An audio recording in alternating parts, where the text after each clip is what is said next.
The Voyage of Kael, the Starborn. Welcome, weary traveler. Tonight, allow yourself to drift gently from the concerns of the waking world. Close your eyes, breathe deeply, inhale the calm, exhale the noise. With each breath, feel your spirit stepping softly away from the present and into a realm of quiet wonder. Picture yourself upon a high mountain peak, far above the clouds. The stars glisten above like scattered pearls on dark velvet. The wind carries the scent of moonflowers and the hushed song of eternity. Here begins our tale, the voyage of Kael, the Starborn, a legend whispered across the centuries, carved in starlight and sung by rivers. Chapter 1. The Boy of the Summit. Long ago, in the floating village of Kael, nestled on terraces carved into the cliffs of the world, a boy named Kael was born beneath a comet's tread. They said he had stardust in his eyes, for they shimmered silver even in shadow. He rarely spoke, but listened to winds, to stones, to the silent language of the sky. The villagers whispered that he was not entirely of this world. His mother, Eleron, had been a healer, her hands known to mend flesh and soul alike. His father had never been seen. Some claimed he was a fallen star. Others said he was a spirit of the northern lights who danced one night too close to the earth. Kael grew quickly, not just in body, but in perception. He would watch the stars for hours, mapping their movements with lines drawn in ash. He charted dreams. He walked in silence. And one night, when he turned 16, the stars themselves seemed to descend, cloaking him in a soft, pale glow. The village elders declared the prophecy had begun. Chapter 2. The Gift of the Wind Priestess. As is tradition for those called by the sky, Kael made his way to the Temple of Wind, high atop the Aurelian spire. There dwelled the Wind Priestess Arera, ageless and veiled in feathers. "You are the Starborn," she said, as Kael knelt before her. "But even starlight must choose its path." She handed him a feather carved from crystal, humming with dormant power. "This is your compass. It will guide you not to where you wish to go, but where you are most needed." Kael took it without question. His path would not be easy, but he had never desired ease, only meaning. Chapter 3. The City of Echoes. His first destination, as guided by the feather, was the City of Echoes, a place where sound and memory danced in the air. Built within a canyon of singing stones, the city kept no written records. Instead, every whisper, laugh, or cry spoken within its walls lingered ghosts of sound, repeating endlessly. Kael met the Echo Keeper, an ancient man who wore no shoes, so he could always feel the earth's heartbeat. "This city remembers everything," the Echo Keeper explained, "even the things we wish to forget." There, Kael encountered his first test, the echoes of his own heart. His doubts, fears, and guilt each resounded from the walls with unnerving clarity. He sat in stillness for 7 days, listening, embracing, forgiving. When he emerged, the crystal feather pulsed anew. Chapter 4. The Island of Time. Kael's journey led him to a hidden island where time behaved like the tide eddy, surging, folding back upon itself. He was met by Solara, the time weaver, who wove golden threads into the sea breeze. "To be Starborn," she said, "is to walk beyond time, but beware. One step in the wrong moment can unmake all you are." Here, Kael learned to move with the rhythm of moments. He danced with his past, embraced his future, and stood firm in the present. For every moment held a lesson, and every lesson a star. Chapter 5. The Celestial Rift. From the island of time, Kael traveled into the sky itself, where a rift had opened a wound between worlds. It bled light and shadow, and from its heart came a whisper, "Return to us, child of stars." He entered the rift, guided by the crystal feather, now glowing like a miniature sun. Inside was a realm of vast silence, inhabited by luminous beings, who spoke not with words, but with memory. They showed Kael the truth. He had been born to mend the fracture between the mortal world and the realm of dreams. Where once the two had flowed together like twin rivers, now they stood divided, and the magic of wonder was fading. "Will you bear the burden?" they asked. Kael nodded. "I will." Chapter 6. The Thread of Light. His task was monumental. With threads of starlight and memory, Kael began weaving a bridge between worlds. Each knot formed from a story, a song, a dream believed in by a child. As he worked, a change swept the world below. Dreams grew vivid. The lost began to hope. The sick felt warmth. The forgotten stories reawakened, spoken on the wind once more. And when the final knot was tied, the rift healed with a sound like the first heartbeat of the world. Conclusion. The return. Kael returned to Harrow, not as a boy, but as a legend. Yet he sought no praise, no crown. He simply resumed his watching of the stars. The villagers noticed, however, that since his return, their dreams had color and voice. The mountain winds now carried lullabies, never sung by any known tongue. And so it is told that Kael, the Starborn, still lives on every whisper of hope, every dream imagined, and every gaze lifted to the stars. The Garden of 12 Moons. Welcome back, traveler of twilight. Tonight, let the rhythms of breath and stillness carry you into a place beyond the veil of dreams. Close your eyes. Let each heartbeat guide you deeper into the night's embrace. Imagine a sky of endless twilight, where stars drift like glowing seeds. Beneath that celestial canopy lies a garden untouched by time. Here begins our story, the Garden of 12 Moons, a tale of destiny, rebirth, and the harmony between sorrow and wonder. Chapter 1. The Silent Apprentice. In the twilight kingdom of Viridia, nestled within a grove, where trees whispered forgotten truths, lived a girl named Nyla. She was the silent apprentice of the Moonkeeper, an ancient being who tended a mysterious garden said to bloom only under moonlight. Nyla was born without a voice. The village said she had traded it at birth for something no one could name. She communicated through glances, gestures, and the unshakable calm of her presence. While others sought knowledge in scrolls or temples, she learned by tending to petals that shimmered like stars and fruit that glowed with dreams. Each evening, the Moonkeeper would speak as they worked. Every flower holds a memory, every vine a choice, and every moon a story. But Nyla's favorite was the forbidden path at the edge of the garden, a path that led to a hidden gate locked with silver vines. 12 carved moons circled the gate like a celestial clock, and none had ever opened. Chapter 2. A new moon rises. On the eve of her 17th year, as the 12th moon hung full and red in the sky, Nyla stood before the gate. Something stirred in the air, a hum like distant song. The silver vines shimmered, and one of the moon carvings began to glow.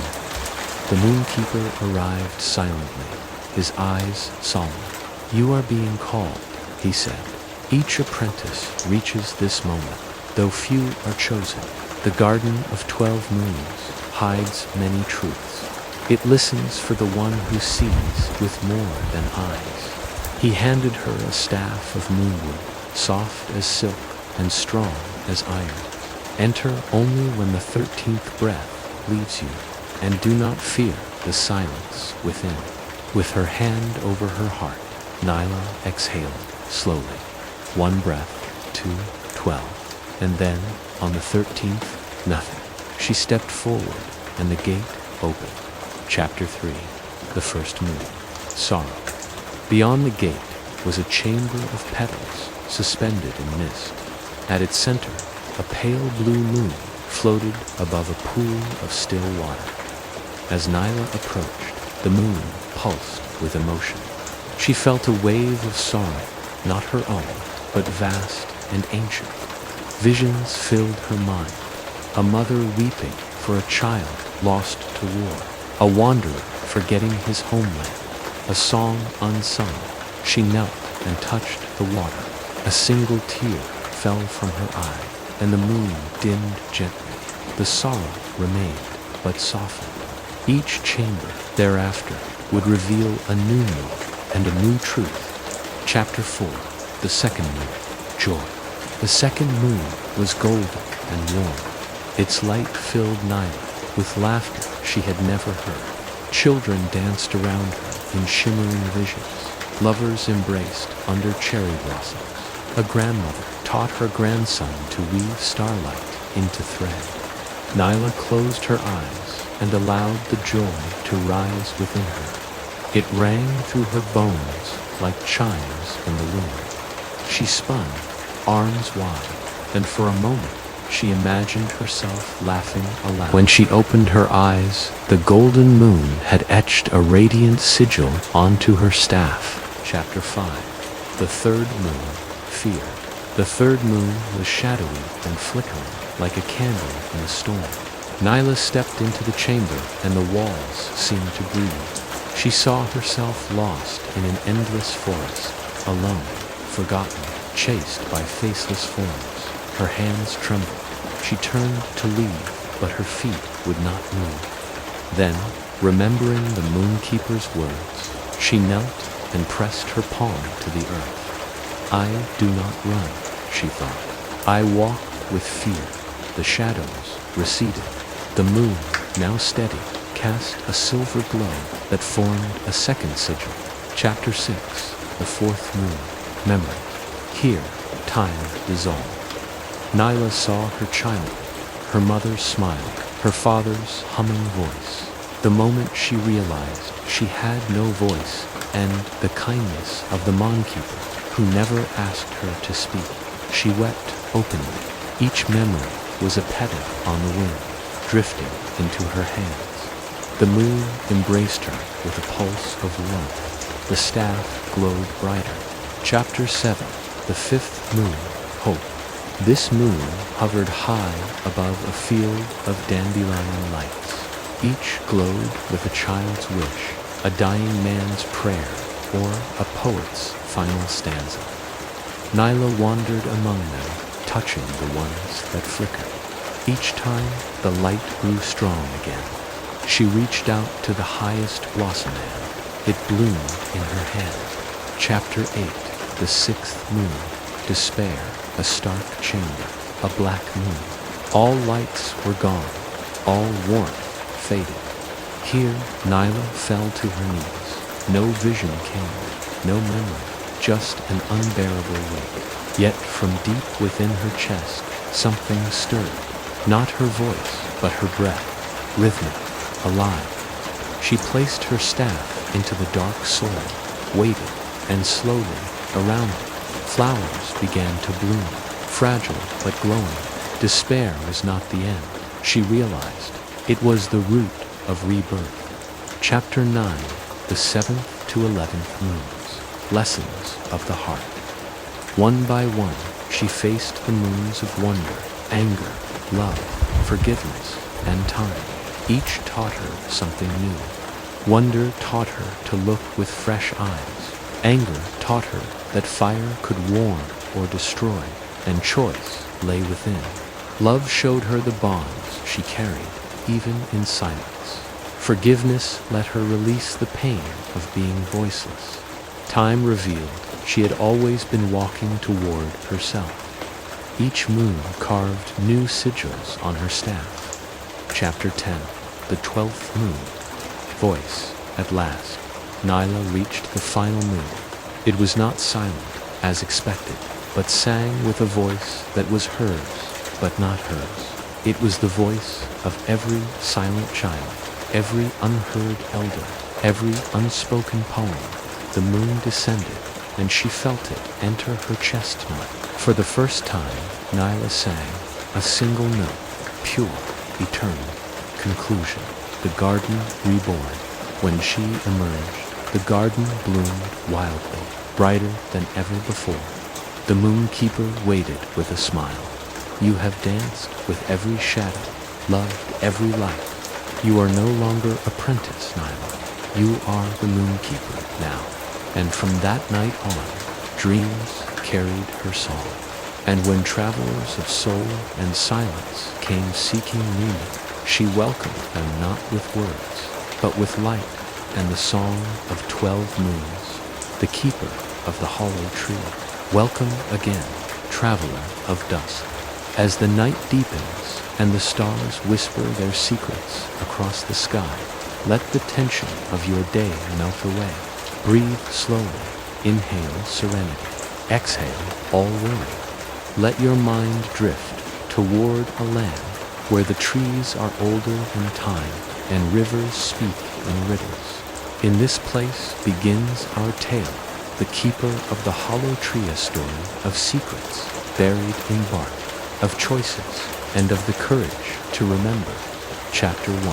The Forest That Sleeps. In the farthest corner of the world, where maps faded into mist and compasses spun uselessly, there stood an ancient forest known only as Thallium. No bird sang there, no beast howled.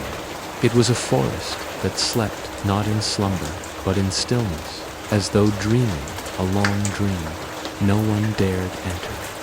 Not since the hollowing, yet one did. Her name was Cyril. She was born with hair like ashwood bark and eyes the color of frost-bitten moss. Raised in the border village of Bramble Crook, she was the daughter of a tree-lore scribe who taught her to read the rings of a stump-like lines of prophecy. All her life, Sorel had heard the forest whisper to her, not in words, but in feeling stubs at her soul, shadows that brushed the edge of sleep. And then, on the night of her 19th winter, she saw it, a great tree, hollow and silver, standing alone in a glade of moonlight, its heart pulsing with faint light. A dream more, a calling. Chapter 2. The Hollow Tree Calls. The next morning, Sorel packed a satchel with root bread, a jar of nightsack, her father's oakwood blade, and a small book of forest songs. The village elders warned her, Feline forgets those who enter. But Cyril only bowed, whispering, Then I will remember enough for both of us. As she passed into the forest, the wind stilled. Leaves turned to face her. Paths reshaped themselves. Yet she walked calmly, as if each step had been rehearsed in her bones. After 2 days, she found the hollow tree from her dream. It stood taller than a lighthouse, its bark silver gray, smooth as river stone, a hollow yawn in its trunk, wide enough for a doorway. She stepped inside. Chapter 3. The First Dream. Within the tree was not darkness, but a chamber of glowing veins and soft warmth, like the inside of a living heart. As she touched the inner wall, the air shimmering, she fell into her first vision. She stood in a sunlit clearing, watching a girl laugh as she climbed a tree. The girl looked like her, but younger, happier. Suddenly, the image split. The tree cracked. The girl vanished. Cyril awoke within the hollow, heart pounding. A voice rustled through the leaves above, not spoken, but felt. To heal the forest, you must reclaim its dreams. And thus began her journey through the hollow tree's memories. Chapter 4. The Roots of Regret. Each night, Cyril lay within the hollow and was drawn into another dream, each one a memory the forest had buried. She saw lovers lost during the hollowing, children forgotten by time, trees that wept sap instead of water. She felt their pain, their longing, their echoes. With every vision, she left a token behind hair, tears, songs anchoring herself, so she would not lose who she was. By the seventh night, the tree had absorbed enough of her memories to speak with form. A figure emerged, a woman carved of bark and light, the hollow garden. "Why do you do this, child of ash?" she asked. "Because remembering is how we make things whole again," Sorel replied. The guardian wept golden sap. Chapter 5. The Chamber of Forgotten Names. The hollow tree opened deeper corridors. Sorel followed. She came to a hall of names, inscribed in swirling bark, glowing faintly. Names of those who had entered Thalion and never returned. Her father's name was among them. Tears burned her cheeks. He had vanished when she was 7. The village had whispered that he was lost to grief. Now she knew better. The hollow tree had taken him seeking, not his body, but his memories, his knowledge of trees, songs, sorrow.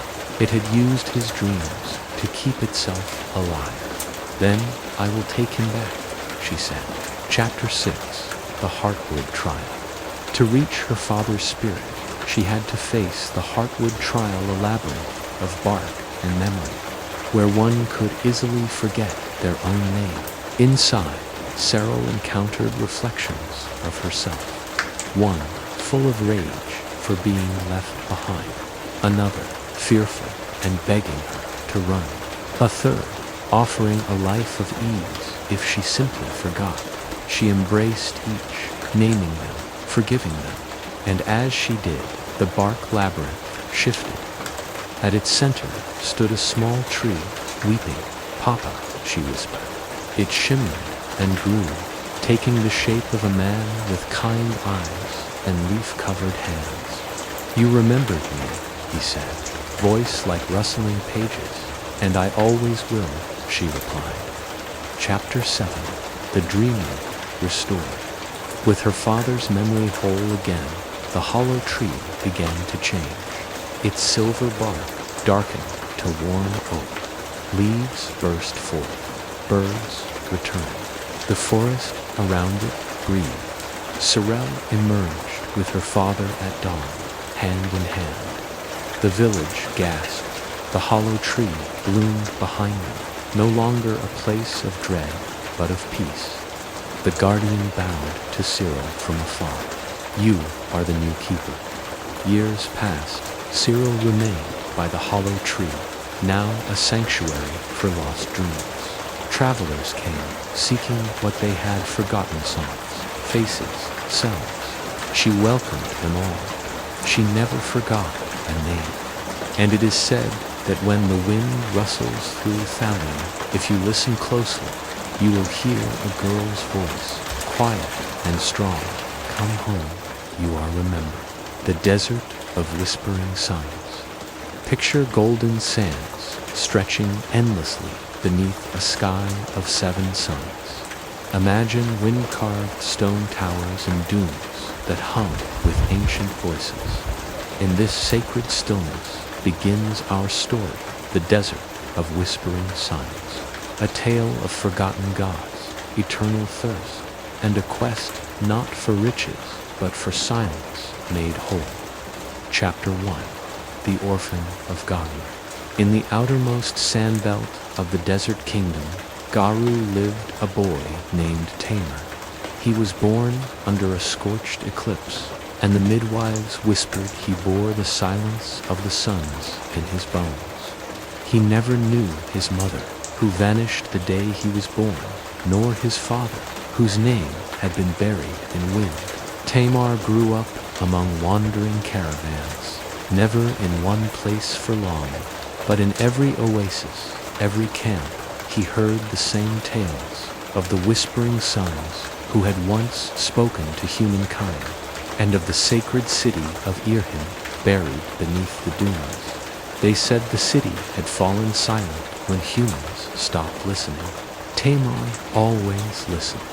At night, he would place his ear to the sand and swear he heard voices speaking through the warmth. On the night he turned 20, a dream came to him, a tower made of sunstone, standing in the middle of a dead oasis, and a voice dry as dust yet thunderous whispering, "Come to Irhim, listener, the suns remember you."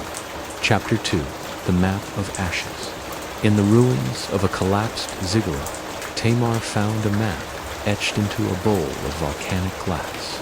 The lines shifted with the light, forming paths through places that no longer existed. With a sling of dates, dried cactus meat, and a staff carved from tamarisk, he left the caravan. The sands welcomed him like a returning sun. He walked for 9 days through dunes that moaned at dusk and stones that held heat like memory. On the 10th night, he found a circle of obelisks whispering in languages older than names. In the center, a stone woman with a bowl in her hands. He offered water. The bowl glowed. A beam of golden light arced across the desert sky. "The way is open," the sand whispered. Chapter 3. The Tower of Thirst. Tamar reached the tower from his dream spire of amber stone rising from a dead oasis.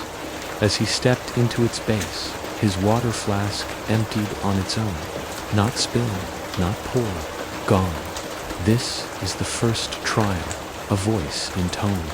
"You must pass through thirst without seeking to quench it." Inside, the tower had no stairs, only walls, lined with sun-shaped symbols. As he climbed, the air thickened. Sweat turned to dust, his tongue to sand. Visions danced before him, rivers, fruit, laughter. He climbed for 3 days. When he reached the summit, he found no door, just silence.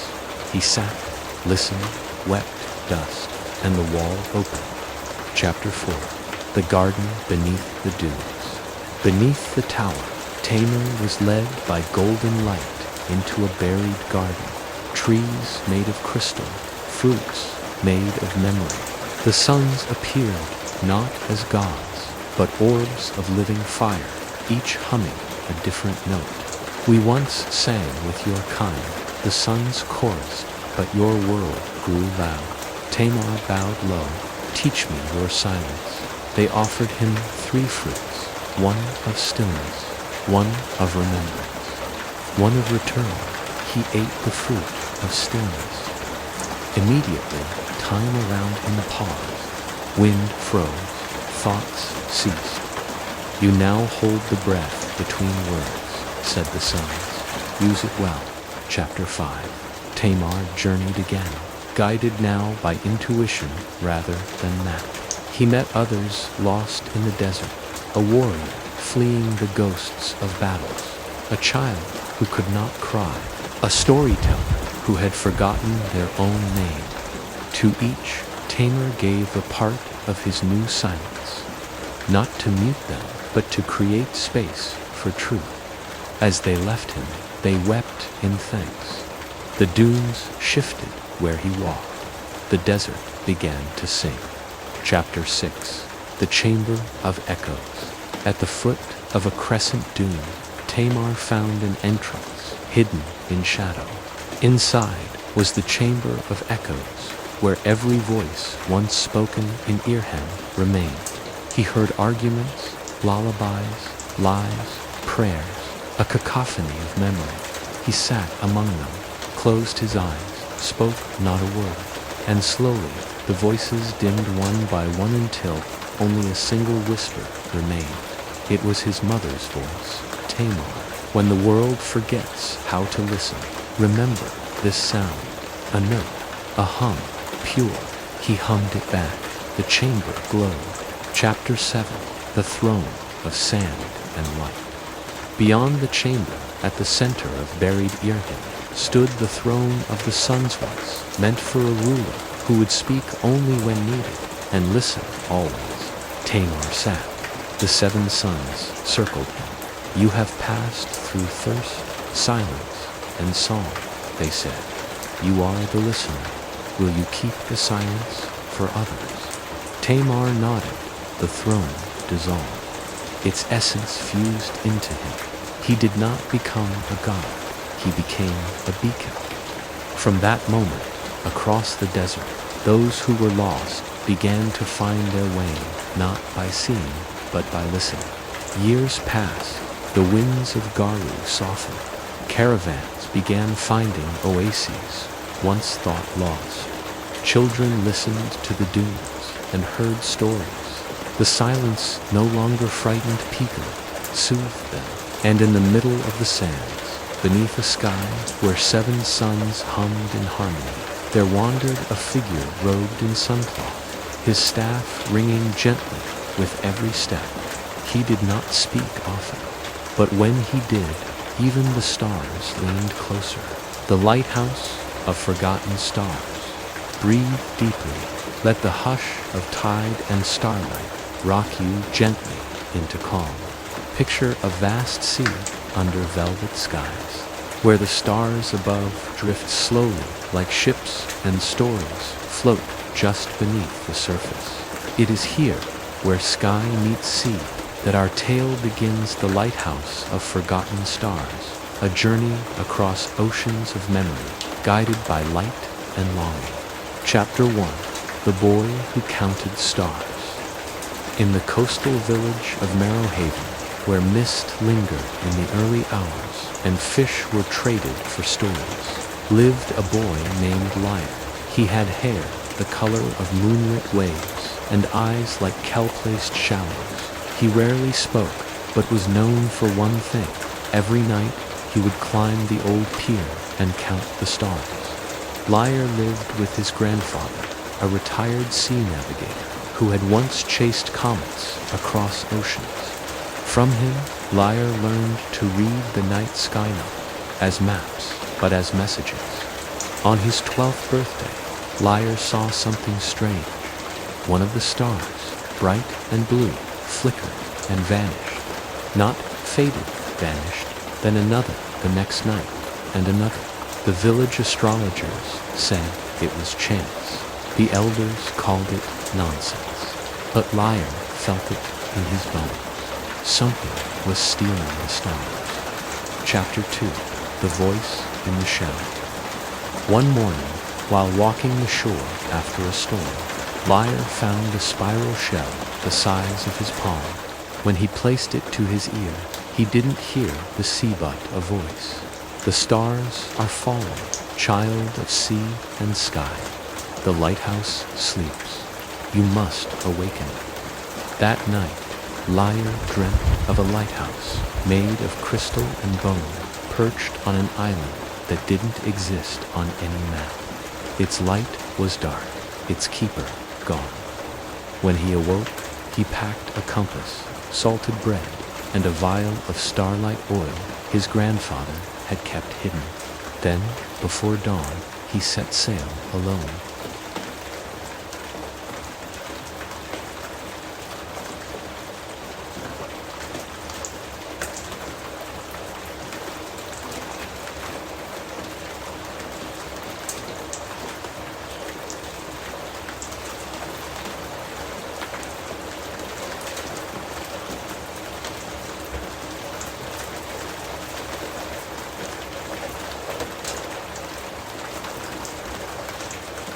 The entire island shifted slowly beneath him, as if afloat atop a great sleeping beast.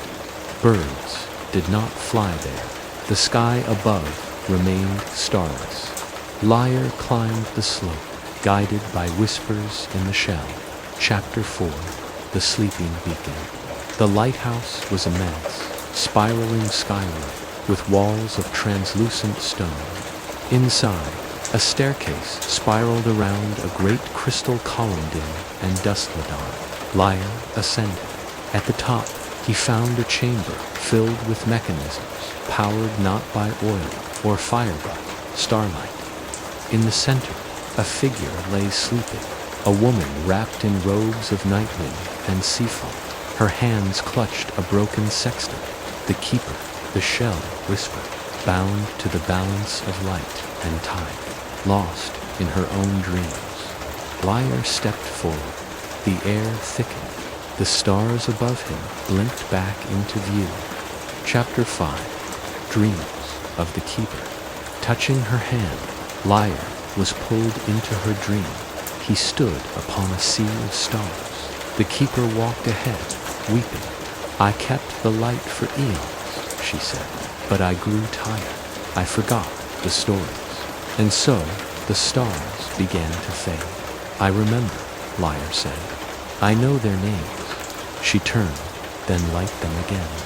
Chapter 6. The Lantern of Memory. Back in the waking world, Lyre found a dormant lantern hung at the ceiling its bowl, empty. The shell hummed instructions. Feed it stories. Feed it light. So Lyre spoke.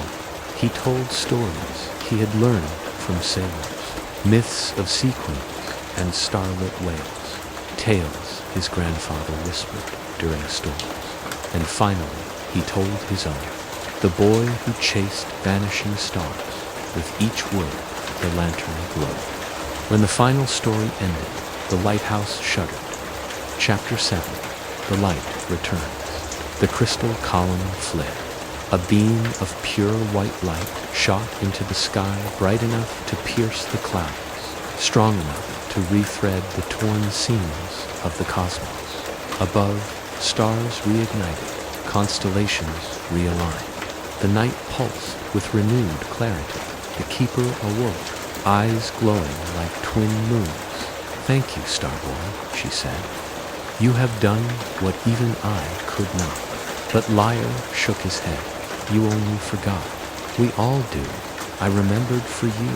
Lyre returned to Merrow Haven, though not the same boy who left. Now, every night, when the villagers look up, they see a lighthouse beam sweeping across the sky, not just light, but memory.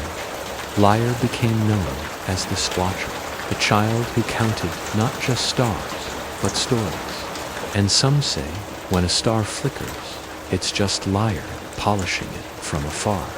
The song of the ice-born queen. Tonight, as frost gathers at the edge of the window and the moon drapes silver across the snow, let yourself be guided into a realm where winter never ends. Breathe in the quiet, breathe out the day. Picture a land where glaciers sing and auroras crown the sky. In this land of silence and shimmer begins our story, the song of the iceborn queen, a legend of solitude, sorrow, and the spark of warmth in the coldest night. Chapter 1. The silence beyond snowfall. Far beyond the known lands, where compasses falter and maps go blank, lay the realm of Vailwina, kingdom carved into an eternal glacier. No sun ever rose.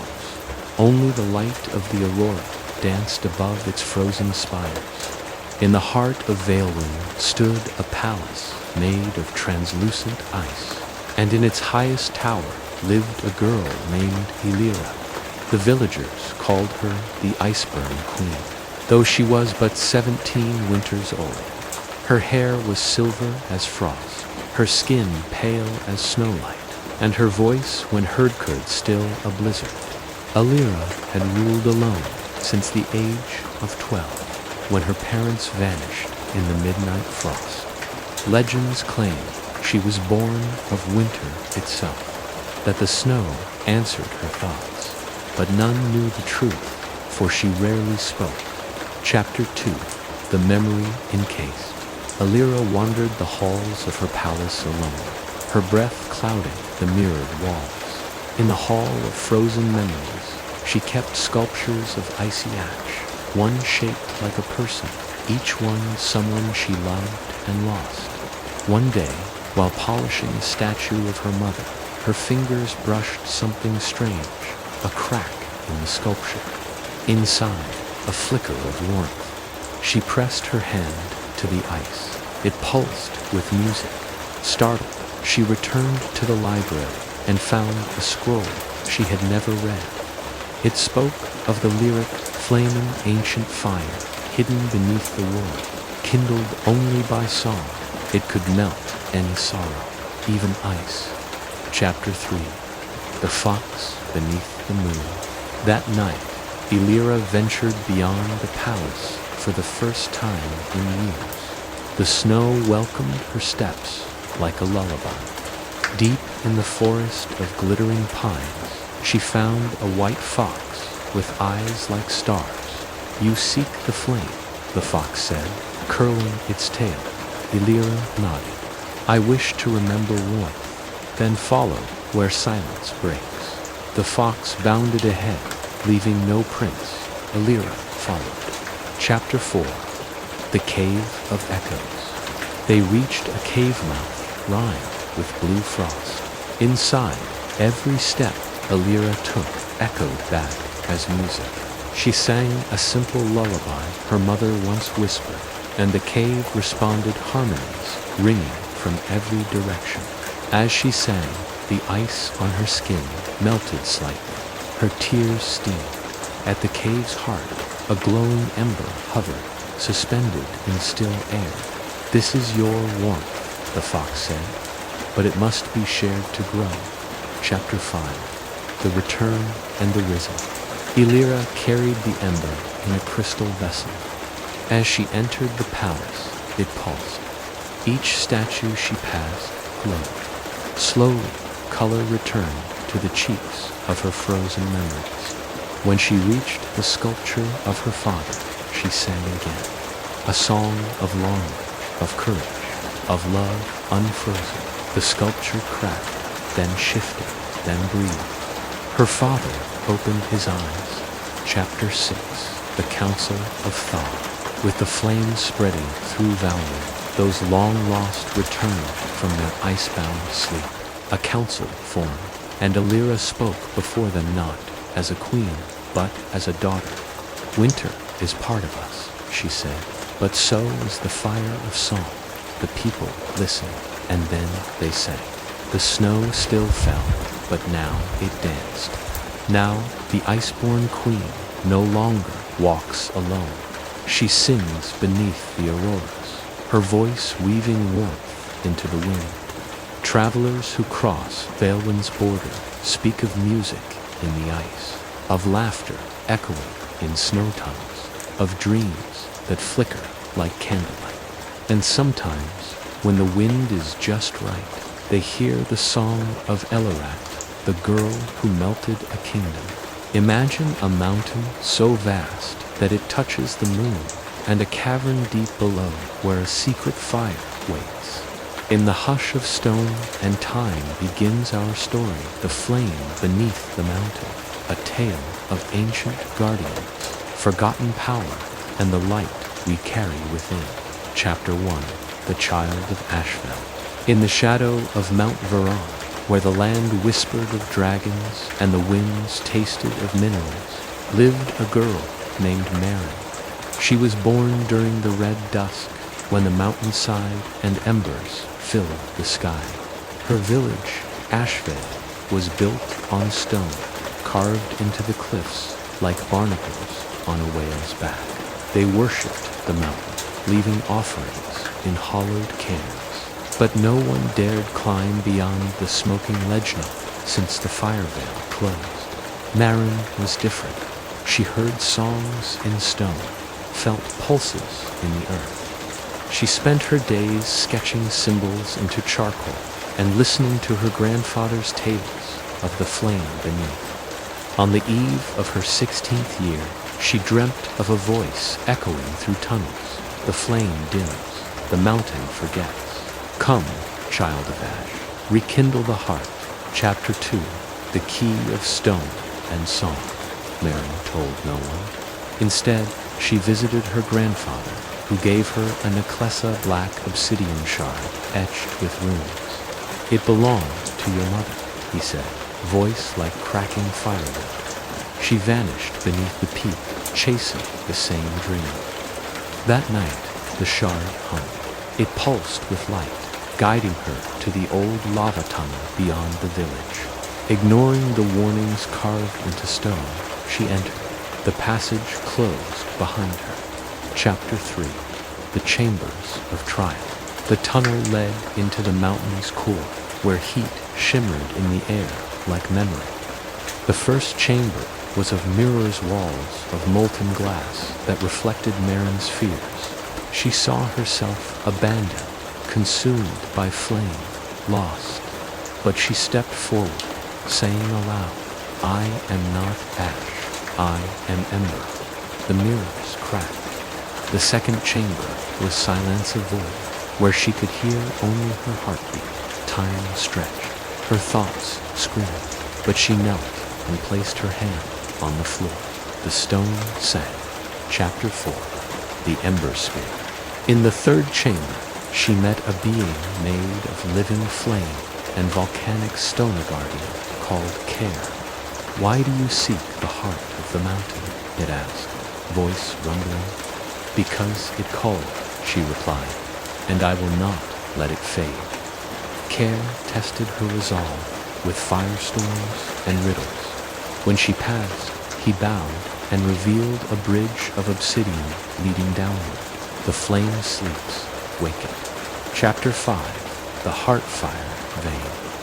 At the deepest level of Mount Haran, Marin found the Heartfire, once a blazing inferno, now a flickering coal suspended in stone. She approached and held her obsidian shard close. It melted into her palm. Her veins glowed. She sang not with words, but with the vibrations of stone and soul. The flame responded, grew, flared. Chapter 6. The Awakening. The mountain trembled. Tunnels relit. Old lava flows whispered warmth. Creatures carved from ember and glass stirred awake. Marin emerged days later, her eyes alight. The village gasped. Flowers of fire bloomed in her footsteps. "The mountain remembers," she said. Now Marin is known as the Flamekeeper, the one who sings to stone and walks with fire. At night, travelers who camp near Mount Veron say they hear songs in the rock. The ground pulses gently, and far above, a red light glows. The mountain lives. The heart is lit. The river that remembers. Welcome once more, Dreamweaver. As the evening deepens and time itself begins to blur, let the current of rest carry you onward. Breathe in the rhythm of water. Breathe out the heaviness of the day. Imagine a river that flows not only through land, but through memory. A river that knows your name before you've spoken it. Here begins our story, the river that remembers, a tale of legacy, loss, and the path that always leads you home. Chapter 1. The Forgotten Village. In the tangled wilds of the Verdantlo Valley, hidden beneath vines and willow mist, lay a village that no map marked. Its name had long been forgotten by all except the river beside it. The villagers lived quiet lives, tending moon blossoms and weaving dusk's cloth, never straying beyond the tree line. But one among them was different. Her name was Olira. She was a child of still waters, quiet in step, with hair like braided dust, and she often spoke with the river, not to it, with it. They said she had been born during a river storm, when the current turned silver and spoke in riddles. Her parents had vanished that night, leaving only a name etched in the silt beside her. Chapter 2. The Mirror Pool. Each dawn, Olira walked to the mirror pool, a widening of the river where reflections sometimes revealed more than faces. There, she watched dreams ripple on the surface memories that didn't belong to her, yet felt achingly familiar. One morning, she saw her mother's face, smiling. Then the image was swept away. The river whispered, "Follow where the forgotten go." The flood remembers. That night, Olira gathered a satchel of river glass beads, duskroot tea, and a reed flute. With the village sleeping behind her, she stepped barefoot into the current and let it carry her. Chapter 3. The Pilgrim Waters. The river wound through places unseen by ordinary eyes, past the wailing stones, where voices of the lost sang to the sky. Beneath bridges grown of bonewood trees that moved at dusk, through the ruins of Marathon, a drowned city that shimmered in the deep. Everywhere the river passed, it remembered, and in its memory, Olira saw pieces of herself dreams. Her mother once dreamed, lullabies her father once hummed. She learned to listen, not with ears, but with her breath, her heart. Chapter 4. The Mouth of Morning. Eventually, the river slowed and darkened, widening into a vast lake surrounded by trees carved with names. This was the mouth of morning. Here, all forgotten things were gathered memories, cast away, stories left untold. On the shore stood a woman robed in twilight water. "You seek what was taken," she said. "Then offer what you most fear to lose." Olira took her reed flute. She had played it every day since childhood. She offered it, and it dissolved in mist. The woman nodded. "Now enter." Chapter 5. The River's Heart. Olira stepped into the lake and sank not drowning, but drifting into the heart of the river, a realm of woven memories and shimmering tides. There she saw her parents, not as they died, but as they lived, dancing by starlight, whispering to the current, singing her name before she was born. She reached out, and the current wrapped around her, pulling her close. "You are our echo," her mother said. "You are our answer," her father added. Chapter 6. Olira awoke on the riverbank, her satchel full of river glass glowing faintly. A necklace lay beside her, made of woven reeds and dusklight. She returned to the village. This time, the trees parted easily. The villagers came to meet her, sensing the current in her blood. She became the new river keeper, guiding others through dreams and memories, teaching them how to listen. Even now, the river flows, winding through lands both seen and unseen. If you listen closely, it may whisper a name you've forgotten, or a song you once loved. And if you follow it, you may find Olira waiting by the mirror pool, ready to guide you home. The Clockmaker's Dream. Imagine a city where time is not told but sung, and clocks do more than measure they remember. In this realm of copper stars and dreaming cogs begins our tale, The Clockmaker's Dream, a journey through memory, invention, and the heart's quiet rhythm. Chapter 1. The City of Turnwind. In the sky-hung city of Turnwind, where buildings shifted with the sun and birds carried telegrams on gilded paper, lived a clockmaker named Elliot. He was a quiet man with silver hair, spectacles shaped like hourglasses, and a shop filled with ticking wonders. His clocks did not simply tell time, they held it. Every clock in his shop kept a story. Some ticked forward, others backward. A few stood perfectly still. Elliot had no family, or so the children whispered. He never aged, never left his shop, and spoke only to his clocks. But every night, when the final bell rang from the Tower of 12, Eliar dreamed. Chapter 2. The Frozen Hour. One night, a girl named Luna wandered into the shop just before closing. She was wrapped in a coat too large, her hair braided with twine. "My mother's time has stopped," she said. "Can you fix it?" From her pocket, she produced a locket lock. Its hands trembled, but did not move. Eliar studied it and grew pale. "This belongs to you," he stopped himself. "I will try." He placed the locket on the mantel beside a dormant grandfather clock with no face. Then he wound it gently whispering something only time could hear. Chapter 3. Into the Mechanism. That night, Elier did not dream alone. He and Luma entered the dreamworld, the space between seconds, where gears spun in moonlight and pendulums swung across starlit bridges. "We must find her hour," Elier said. "Time doesn't vanish, it hides." They passed through halls of stopped clocks, each door marked with a forgotten moment. A lullaby, a lost goodbye, a promise never kept. One door shivered open. Inside, a woman stood frozen, Midlothlum's mother. "She gave her time away," Elier whispered, "to protect yours." Chapter 4. The Echo Spring. They journeyed deeper into the dream, to a place called the Echo Spring where time could be rewound, but only once. Luma cupped her hands and drew water from the spring. It shimmered like molten brass. "Will it bring her back?" she asked. "Yes," Elier said, "but you must give something in return." She offered a memory, her 7th birthday, the taste of plum cake, the warmth of her mother's arms. The spring accepted. The locket's hands began to turn. Chapter 5. The Broken Bell.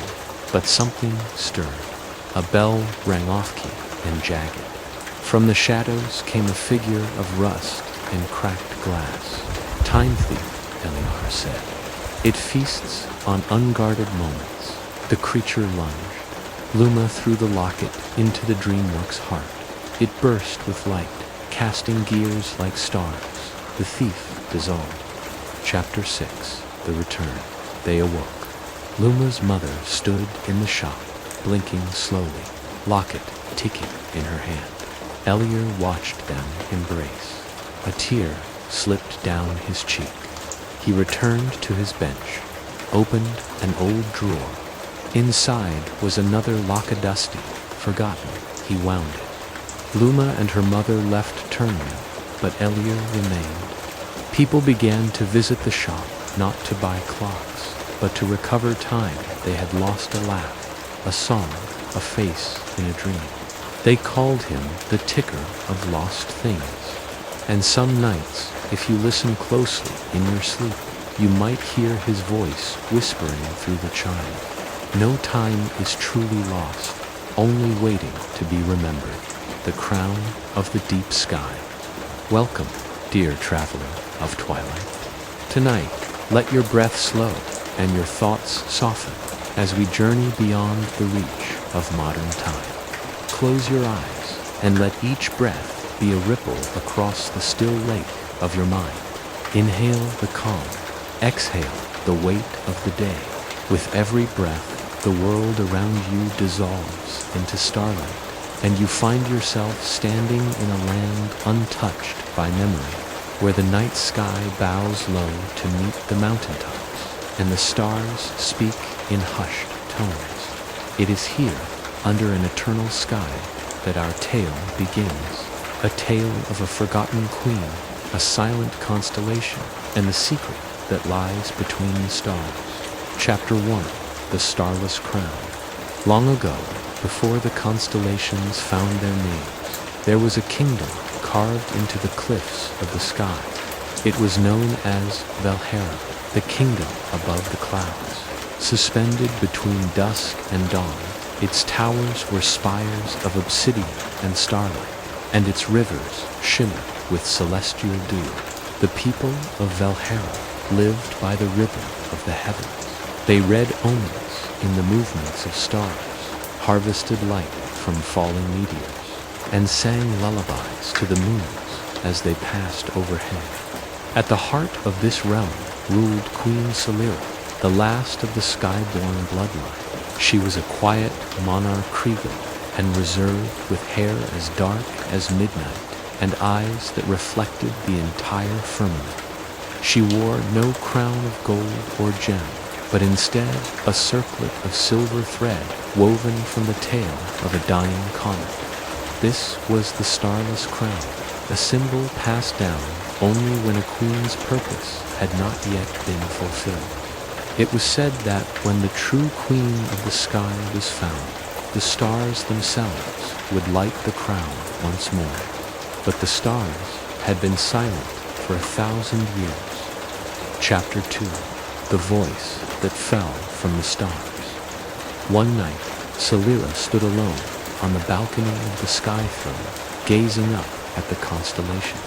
Her advisors whispered of Omen's planets that had changed their course, a moon that blinked for the first time in millennia.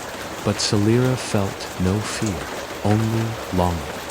Then, on the 5th hour of the darkest night, a single star broke free from the sky. It did not fall like others in a fiery trail but floated, slow and deliberate, toward the queen. It came to rest in her outstretched hands, no larger than a pearl, pulsing faintly. From it came a voice. "You are the last watcher. The path is open. Will you walk it?" Salira closed her hands around the light, and for the first time in generations, the starless crown shimmered. Chapter 3. The Observatory of Lost Skies. With the falling star as her guide, Queen Salira descended into the old observatory, a place sealed for centuries beneath the capital. Dust lay thick over forgotten star maps, crystal compasses, and glass globes that floated despite gravity. At the center stood the Celestine Orrery, a vast device of interlocking rings that once mapped not only stars but possibilities. With a whisper from the fallen star, the orrery turned. A path of light formed a constellation that had never been charted. At its heart lay the 13th sky, a realm spoken of only in myth, a place between breaths, between stars, where no kingdom had ever ruled, and it was fading. Chapter 4. The Weavers of Dawn. To reach the 13th sky, Salira sought the aid of the Weavers of Dawn, ancient beings who spun time into thread and stitched hours into fabric. They lived in a veil of glowing threads suspended between morning and memory. The journey took 3 days and 3 nights through the sky-winged chasm, where thoughts drifted from the mind and returned only if you called them by name. At the heart of the veil, the weavers welcomed her with silence. They had no eyes, but they saw with the thread. They had no mouths, but their thoughts sang in unison. You seek a path not meant to be walked. I seek a world that no longer remembers itself, Salira replied. The weavers wove her a cloak of unsung starlight, a map of silence, and a blade made from a thread of first light. And with these, she stepped toward the unknown. Chapter 5. The Void Between Breaths. The passage to the 13th sky was not a road, but a stillness of breath, never exhaled. Salira drifted through the void between breaths, where forgotten dreams whispered, and the memories of unborn stars passed her by. Shapes flickered in the dark, not evil but lost. She passed tests, a mirror that reflected her past lives, a door that opened only when she sang a lullaby no one had taught her, a sky that wept silver rain, asking only to be remembered. At last, the darkness parted, and before her stood the 13th sky. Chapter 6. The Nameless Realm. It was beautiful, a sky that shimmered in colors no tongue could describe. Islands floated on winds that sighed like sleeping giants, but all was dimming, fading, like a dream at dawn. Here she found a temple shaped like a spiral galaxy, abandoned, and at its center a throne of meteorite and glass, cracked and forgotten. On the throne sat a figure, a king with no name, slumped forward, the starless crown upon his brow. He was not dead, he was dreaming, and the sky was vanishing with his breath. The fallen star pulsed in Salira's palm. Only one may wear the crown. Only one may awaken the sky. Chapter 7. The Choice. Celira faced the throne, the weight of Velhera, the sky. She could wake him, share the crown, or she could take it and remake the 13th sky in her own vision. But she did neither. Instead, she placed her hand over his heart and sang. Not a royal decree, not a battle cry, a lullaby. A song her mother once hummed when stargazing. A song without words, but filled with hope. The king stirred, the crown glowed, and for the first time in an age, the sky remembered itself. Chapter 8. The Sky Reborn. The 13th sky bloomed. Stars ignited like fireflies. Constellations realigned. Islands of light formed paths between worlds. The king opened his eyes, saw Celira, and smiled. I dreamed of you, and I of you, she replied. But there could be only one sovereign. So the crown broke into one half silver, one half gold, and each took a piece. They became the twin regents, guardians of the deep sky, rulers not by right, but by remembrance. And as they joined hands, the crown above the stars was reborn. And so, dear dreamer, if you ever gaze up at the night sky and find a constellation you do not recognize, it may be the 13th sky smiling back, the lantern of Alea. Welcome, traveler of nightfall. Let your breath settle, inhale deeply, and feel your thoughts drift like mist among old trees. Tonight, we journey to a time before calendars, when memory was kept not in books, but in the bark of sacred groves. This is the tale of Alea, the last flame-bearer of the forest of Tharn, a girl whose lantern could hold the dawn, if only she dare step into the dark. Chapter 1. The Forest That Forgot the Sun. In the northern reaches of the world, where the sky hangs low and time moves like sap through pine, there once stood the forest of Tharn. It was a kingdom of trees, endless and immense, where even the stars seemed to rest on the canopy. The trees of Tharn were not silent, they remembered. Their trunks hummed with old stories, and their leaves whispered truths only children understood. But the forest had grown dim. A creeping shadow had risen from the rootlings, blotting out the sky and silencing the trees. The villagers at the edge of Tharn called it the Withering, and none who ventured into the deeper woods returned, all except one, Alea. Chapter 2. The Flame-Bearer's Daughter. Alea was born beneath a tree that glowed with golden sap. Her mother, Lunai, had once been the high flame-bearer, the guardian of the last eternal fire, but that fire had faded 10 years ago, swallowed by the withering. Since then, Alea and the other villagers had lived in twilight, lighting their homes with fireflies in jars and shards of old glowstone. But the deeper dark pressed in each year.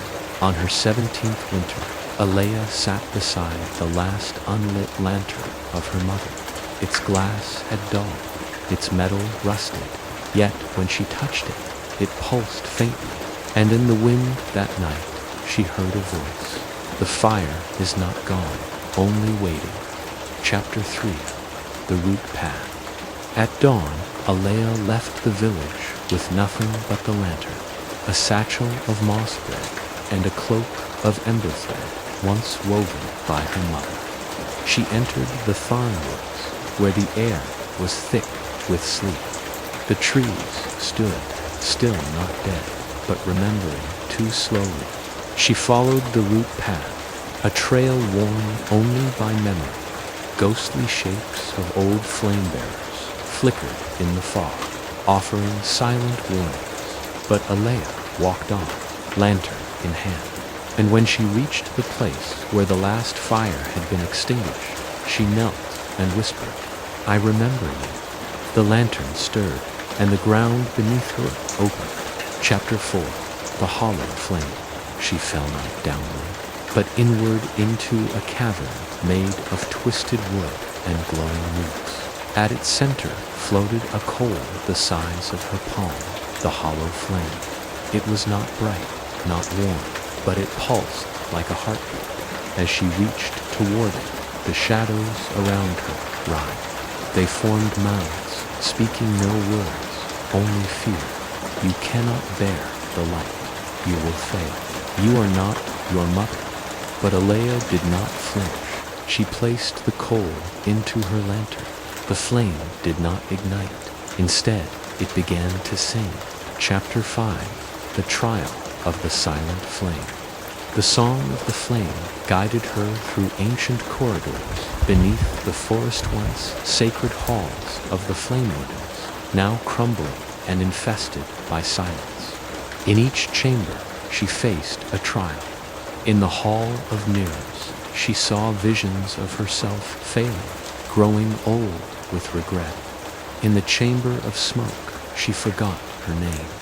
In the Garden of Ash, she saw her mother's grave under a burned tree. At each turn, the lantern glowed brighter when she chose compassion over fear, memory over forgetfulness. By the time she emerged, the flame was no longer hollow. It flickered within the lantern's small but steady. Chapter 6: The Tree of the First Fire. Deep in the heart of Thorn stood a tree unlike any other, the loomwood. It was the first to bloom when the world was young. Its roots held the bones of the stars, and at its base, the withering coiled like smoke, devouring bark and blighting light. Alea approached slowly. The lantern's glow flickered as if nervous. Then the withering spoke not with sound, but memory. It showed her everything she'd feared. Her village burned, her mother crying out, the light failing again. But Alea stepped forward. I carry what you tried to erase, she said, and I will not forget. She placed the lantern at the tree's roots. The flame leaped out not to destroy the withering, but to embrace it. Chapter 7: The Forest Remembers. Light swept through the roots like breath into lungs. The withering did not scream, it sighed. The trees shuddered, bark cracking as light returned to the rings of their memory. Leaves unfolded. Flowers bloomed from ash. Fireflies burst into the air like sparks from old paper. Alea collapsed, exhausted, but the lantern remained beside her, now burning with quiet strength. The loomwood's bark shimmered gold, and on its trunk a carving appeared not etched by hand, but grown Alea Flamebearer, she who remembered. Chapter 8: The New Flame. Alea awoke beneath the tree. Her cloak had turned white with silver embroidery, gift from the forest. She returned to the village. Behind her, the woods glowed softly, no longer feared but revered. Children gathered around as she lit the first lantern in a decade. Her voice trembled, but she spoke. This light is not mine alone. It belongs to all who remember. And from that day, the fire never went out again. So sleep now, dreamer. Let Alea's lantern guide you through the dim corners of your own memory. May you walk with courage when the path fades. May you bear the light even when it flickers. And may you always find your way home, through the forest that remembers, the tide that carried the moon, a tale of a forgotten ocean kingdom, a fisherman's daughter, and the moon that longed to return. Tonight, we tell the tale of Nera, the girl who followed the tides beyond the edge of the world, and returned with the moon in her hands. Chapter 1: The Saltborn Girl. Long ago, in a village where no maps dared mark, lived a girl named Nera. Her father was a fisherman who spoke more to waves than people. Her mother was gone swallowed by the sea, or so they said. But Nera never feared the ocean. She was born during a tide so high it kissed the cliffs. and it was said she had salt in her veins. The villagers called her the salt-born child, touched by tide and time. She had one treasure, a shell that hummed when the moon was full, not a melody, a voice, daughter of time, I am falling. Chapter 2, The Moon That Sank.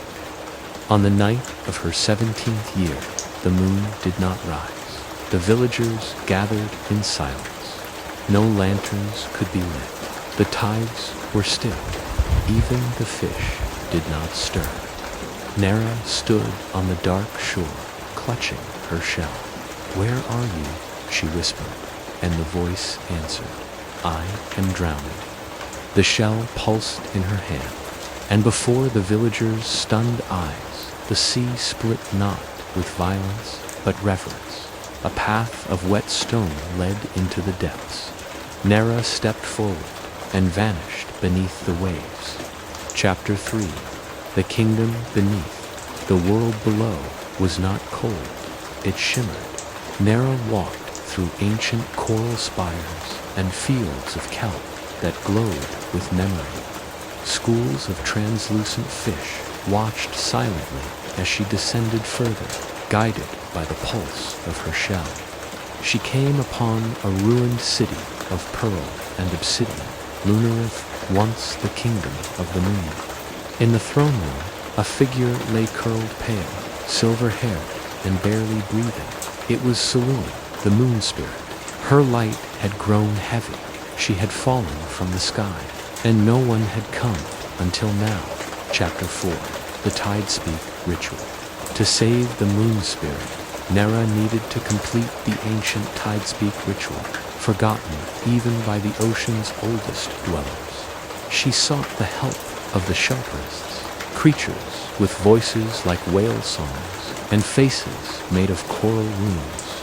They agreed if she passed 3 tests, the silence of the deep, where she must face the loneliness of her own heart without fleeing, the cavern of memory, where her mother waited, not as a ghost, but a memory made real, the mirror of currents, where she saw herself aged, broken, and forgotten.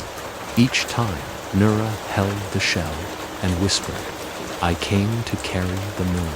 Chapter 5, The Heart-Tied Pearl. The final gift of the Shelperists was the heart-tied, pearl-glowing sphere of ocean light. Nera placed it against the moon spirit's chest. Selûne awoke. Her eyes reflected constellations. Tears of silver fell into the sea, and light returned to the deepest reaches of Lunarith. You found me, Selûne said. No, Nera whispered. You called me, but the spirit could not rise on her own. Her wings of moonlight had been torn by gravity and sorrow. Nera made her a promise. She would carry the moon back to the sky. Chapter 6, The Ascent. Nera climbed the spiral of waking sea, a current that rose like a staircase from the ocean's heart to the breathless surface. Selûne lay in her arms, growing heavier with each leap. Fish followed in silence. Dolphins leaped beside her. A whale hummed a song the ocean hadn't sung in ages. At the surface, the villagers were waiting. The sky was still dark. Nera raised the moon spirit, and the shell cracked. The light inside rushed upward, painting the sky with silver. The moon returned. Chapter 7, The Price of Light. The sea roared in joy. Stars reappeared. But Nera collapsed. The shell that had guided her was gone. Its power spent. Her strength drained.